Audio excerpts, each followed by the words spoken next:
Assalamualaikum warahmatullahi wabarakatuh. Selamat pagi anak-anakku semua. Bagaimana kabar kalian pagi hari ini? Alhamdulillah luar biasa. Tetap semangat, pasti bisa. Allahu Akbar. Materi kita pada pagi hari ini yaitu berada di tema 5G, peristiwa dalam kehidupan, subtema 3, pembelajaran 1 dan 2, yaitu tentang peristiwa mengisi kemerdekaan. Sebelum kita mulai pembelajaran pagi hari ini, terlebih dahulu kita membaca doa bersama-sama. Bismillahirrahmanirrahim. Rabbi zidni ilman warzuqni fahman. Amin. Semoga pembelajaran kita pagi hari ini selalu mendapat kemudahan dan kelancaran dari Allah Subhanahu wa Ta'ala. Baiklah anak-anakku yang soleh-solehah kelas 5A, 5B, dan 5C. Yuk kita simak materi kita pada pagi hari ini. Muatan pembelajaran bahasa Indonesia, yaitu mengidentifikasi surat undangan.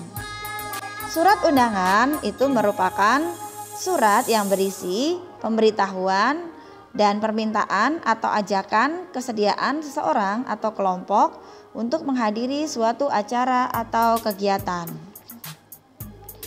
Berdasarkan sifatnya, surat undangan dibedakan menjadi 3 jenis, yaitu surat undangan resmi, undangan setengah resmi, dan undangan tidak resmi. Undangan resmi yaitu undangan yang digunakan oleh lembaga atau instansi resmi.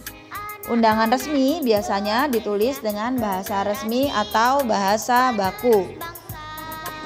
Undangan ini biasanya digunakan untuk kepentingan kedinasan, misalnya undangan dari Kementerian Negara atau pemerintah daerah. Kalian bisa lihat contoh pada gambar di samping ya. Dan materi ini bisa kalian simak di halaman 84 di buku tema 5G. Yang kedua, undangan setengah resmi, yaitu undangan yang mengatasnamakan perseorangan untuk kepentingannya meskipun acara yang digunakan adalah acara resmi personal.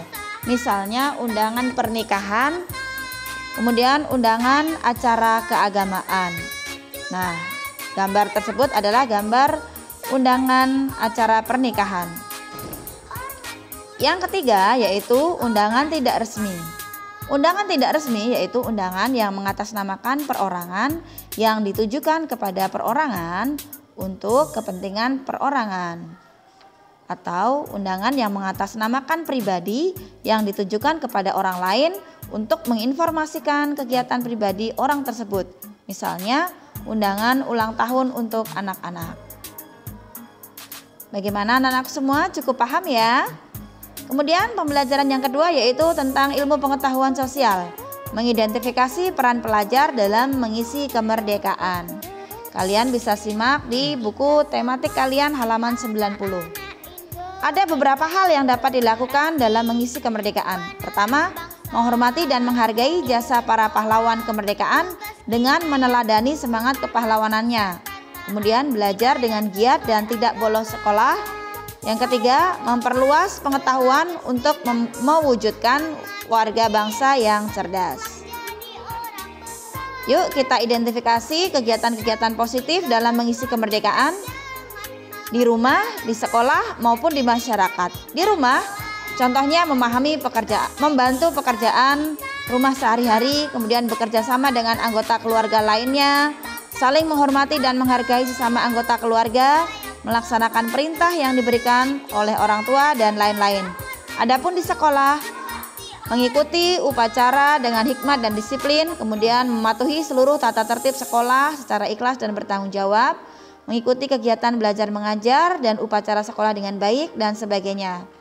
Kemudian di masyarakat, melaksanakan jam wajib belajar dengan disiplin, terlibat aktif di dalam kegiatan sosial di lingkungan masyarakat, kemudian saling menghargai dengan baik antar warga negara Indonesia, dan lain-lain. Kalian bisa baca dengan teliti ya.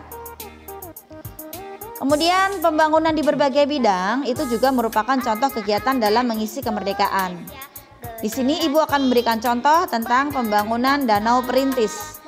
Danau perintis adalah cekungan tanah luas yang berisi atau menampung air dalam jumlah banyak yang sengaja dibendung oleh masyarakat setelah kemerdekaan Republik Indonesia.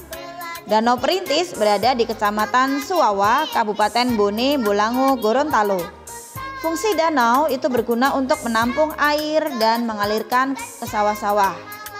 Danau Perintis ini memiliki nilai sejarah karena dahulu para pejuang Suwawa sering rapat di sekitar danau untuk mengatur strategi melawan penjajah Belanda. Menyadari potensi wisata danau tersebut, masyarakat setempat melakukan huyula atau gotong royong membenahi danau tersebut. Mereka tanpa kenal lelah membersihkan danau dengan menyingkirkan gulma air, rumput, enceng gondok, dan sampah dari danau. Kemudian contoh yang lainnya yaitu pembangunan bendungan yang bertujuan untuk memenuhi kebutuhan air masyarakat, kemudian sebagai pembangkit listrik, pencegah banjir, dan tempat wisata. Pembangunan jembatan bertujuan sebagai sarana transportasi yang menghubungkan masyarakat dan mendorong pemerataan. Nah, itulah kegiatan-kegiatan yang dapat mengisi kemerdekaan yang dilakukan di berbagai bidang. Kemudian muatan pembelajaran yang ketiga yaitu SBDP, membahas tentang karya seni rupa daerah. Adapun jenis-jenis dari karya seni rupa daerah sendiri yaitu berupa seni lukis, seni patung, seni kriya atau kerajinan. Sedangkan seni kerajinan itu meliputi seni tekstil, batik, tenun, dan songket. Kemudian seni anyam, seni ukir, seni keramik, dan sebagainya. Kita bahas satu persatu. Seni lukis daerah umumnya menggambar objek-objek berupa pemandangan alam, manusia, hewan, tumbuhan dengan nilai-nilai budaya yang ada di daerah setempat.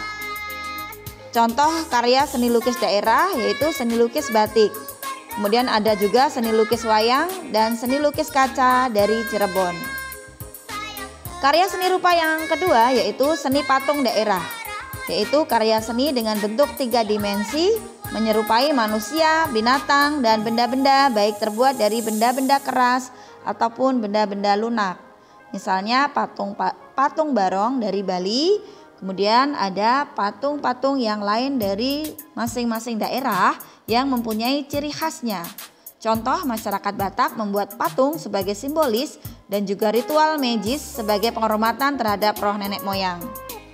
Yang ketiga, seni kriya atau seni kerajinan, yaitu seni dalam membuat benda-benda yang dapat dimanfaatkan dalam kehidupan sehari-hari. Misalnya seni tekstil, yaitu meliputi kain tenun batik, kemudian dan songket.